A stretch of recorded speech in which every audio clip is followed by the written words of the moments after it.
मोहतरम जनाब रियाज अंजुम साहब तशरीफ़ लाए हैं। चैनल उनका है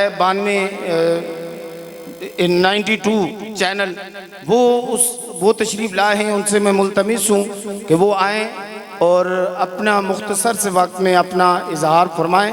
अल्लाह पाक के बाबरकत नाम से जो दिलों के हाल बहुत बेहतर जानता है और वो हमारी शारक से भी करीब है।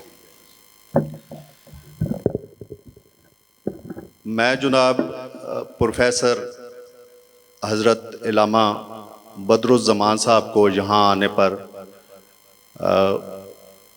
वेलकम करता हूँ।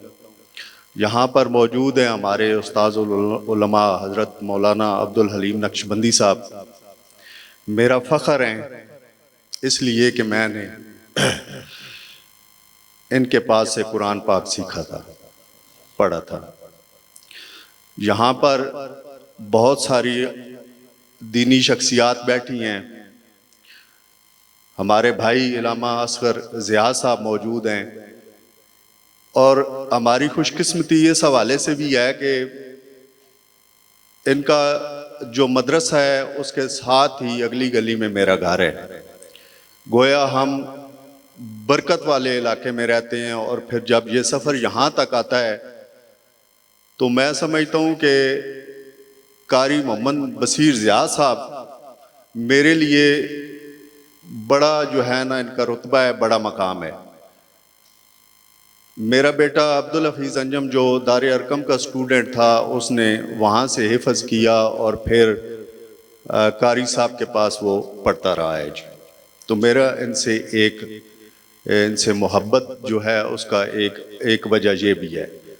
फिर ये है कि बैसियत जर्नलिस्ट, वैसे तो पुलिस वालों का नाम लिया जाए या साफ़ियों का तो वो ज़रा लोग अच्छा नहीं समझते, लेकिन कोशिश की है कि अपने दिल में दीन का दर्द जो है वो रखा जाए। अब चूंकि ज़्यादा वक्त नहीं है, सिर्फ एक बात कहूँगा। ये मेरे जर्नलिस्ट भाई भी बैठे हैं। मैंने अल्हम्दुलिल्लाह मेन स्ट्रीम में जर्नलिज़म की है। जब मैं supreme court of Pakistan court 1 का रिपोर्टर था तो उस वक्त मेरा ये बेटा हिफ़्ज़ कर रहा था, तो हम 5 दोस्त बड़े चैनल्स के बैठे हुए थे। मैंने खुशी का इजहार किया कि मेरा बेटा हिफ़्ज़ कर रहा है। ये छोटी सी बात आपको सुनाना चाहता हूँ। तो उन्होंने कहा कि अच्छा जन्नत में जाना चाहते हो? मैंने कहा जाहिर है मरना है और हर एक बंदे की ख्वाहिश है, आप लोगों की भी ख्वाहिश होगी। तो जिस तरह इलामा असगर ज़िया साहब ने कहा है कि आपसे कुरान जो है वो इतने बंदों की शफात करेंगे रोज़े महशर को। उन्होंने कहा यार उसको कोई क्वालिटी एजुकेशन दिलाओ, ये करो वो करो। देखो आज हम किस मकाम पे हैं। मैंने सिर्फ उनसे एक बात की थी उस टाइम। मैंने कहा यार देखो जो भी इस वक्त मुल्क का वज़ीर आज़म है, सदर है या जो भी कलीदी ओहदों पे लोग हैं, उनके पास कोई ना कोई एजुकेशन है तो वो इस मकाम पे आए हैं ना। आप लोग इस टाइम बड़े बड़े चैनल्स पे हो या अखबारों में हो तो आपको एक डिग्री दी गई है, उस डिग्री की बुनियाद पे आप लोग जो है वो अच्छी नौकरियां कर रहे हो, पुरअसाइश जिंदगी गुजार रहे हो, तो वो डिग्री है ना। तो वो कहने लगे हाँ ये तो है। मैंने कहा यार दुनियावी डिग्री की इतनी अहमियत है तो क्या आप मुझे बता सकते हो कि जो अल्लाह और उसके रसूल का नाम अपने सीने में महफूज करेगा उसको कोई डिग्री नहीं मिलेगी? तो उनके कान खड़े हो गए। बिलीव करें कि जब मैंने ये बात की कि तुम लोगों की डिग्रियां जो हैं, चाहे वो बीकन हाउस की हैं, सिटी स्कूल की हैं या बड़े बड़े जो इदारे हैं, ऑक्सफोर्ड की हो गई, उन डिग्रियों से तुम लोगों की जिंदगी तो संवर सकती है। और वो डिग्री जो अल्लाह पाक के हुक्म से नाज़िल हुई और नबी पाक सल्लल्लाहु अलैहि वसल्लम पर नाज़िल हुई, क्या उस डिग्री की कोई अहमियत नहीं है? और ये जिंदगी तो चंद दिन की है, खत्म हो जानी है। असल तो जिंदगी वो ही है जहां पे ये डिग्री काम आनी है।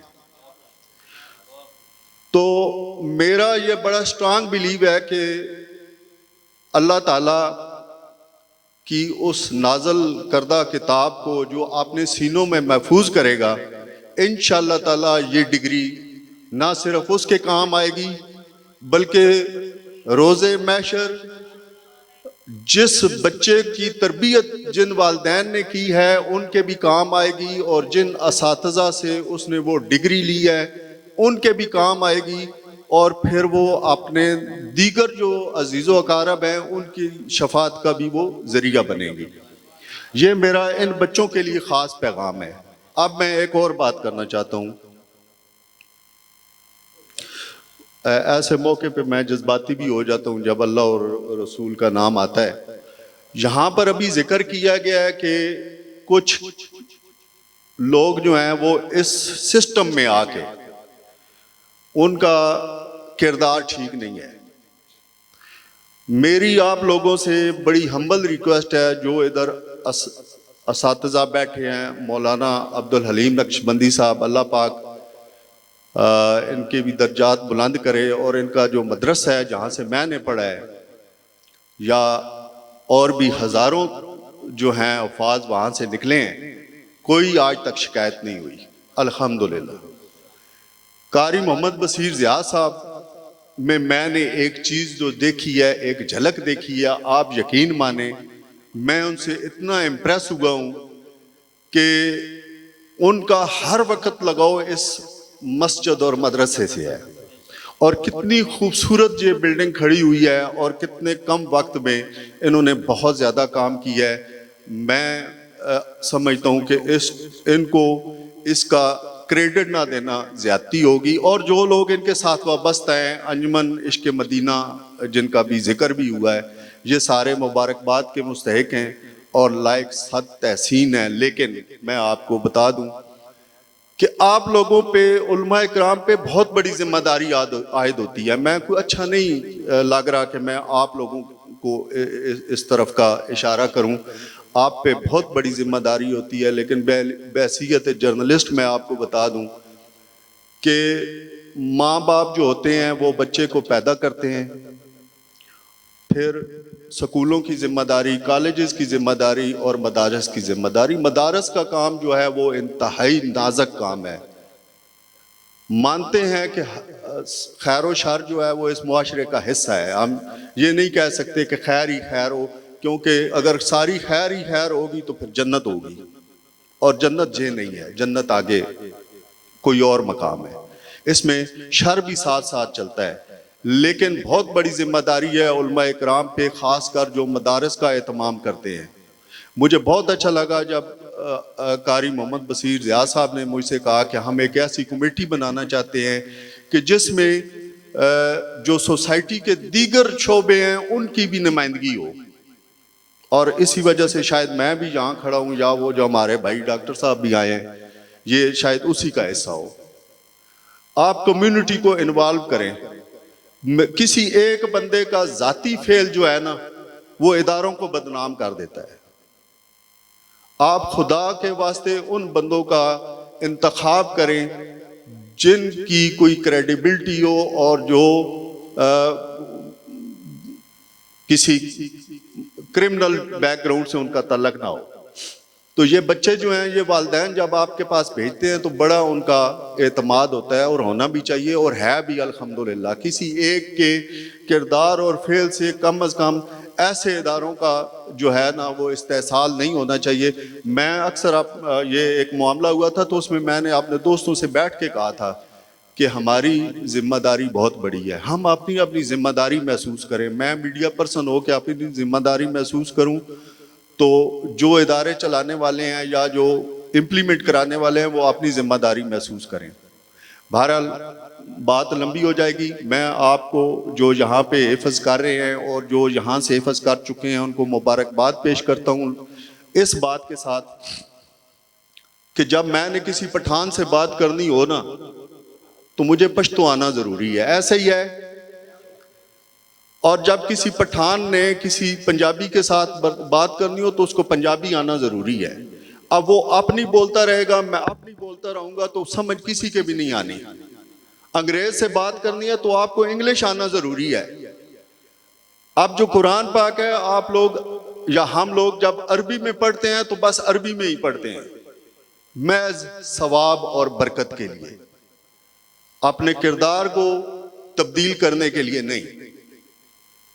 जब हम उसको तर्जमे के साथ पढ़ेंगे, मैं यहाँ पर जो उलमा इकराम तशरीफ रखते हैं उनसे भी कहूँगा कि आप अपने अपने फोरम पे ये बात ज़रूर करें कि अगर कुरान पाक हिफ्ज़ किया गया है तो साथ तर्जमे का भी एहतमाम किया जाए। जब हम तर्जमा नहीं पढ़ेंगे हमें कुछ समझ नहीं आएगा, बरकत और सवाब वो एक साइड पे रह गई बात। जबकि ये अभी बड़ी खूबसूरत बात की है कि ये एक मुकम्मल ज़ाब्ता है, याद है, इसमें हर वो चीज़ मौजूद है जिससे हम फ़ायदा नहीं उठा रहे, लेकिन जो अगियार हैं, जो काफिर हैं, वो इससे फ़ायदा उठा रहे हैं। ये हमारी बदकिस्मती है। इसको तर्जमे के साथ एहतमाम करें, पीरियड लंबा हो जाएगा, लेकिन इसमें वो कुछ है जो हमारी ज़िंदगी पे इम्प्लीमेंट होना बहुत ज़रूरी है। तो इस दुआ के साथ कि रब ताला इस मदरसा इश्क़ मदीना को दिन दुगनी रात चुगनी तरक्की दे, और जो इसके साथ वाबस्ता हैं अल्लाह पाक उनके जो वो ये काम कर रहे हैं उसमें बरकत डाले। और ये जो छोटे छोटे बच्चे हैं ये हमारे आने वाले वक्त का असासा हैं। आप दीनी तालीम हासिल कर रहे हैं, दुनियावी तालीम की भी बड़ी अहमियत है। बात लंबी हो जाएगी, लिहाजा मैं आपसे इजाज़त चाहता हूँ और दुआ करता हूँ कि ये मदरसा जो है वो इंशाअल्लाह ताला बेहतरीन मदारस में शुमार हो रहा है।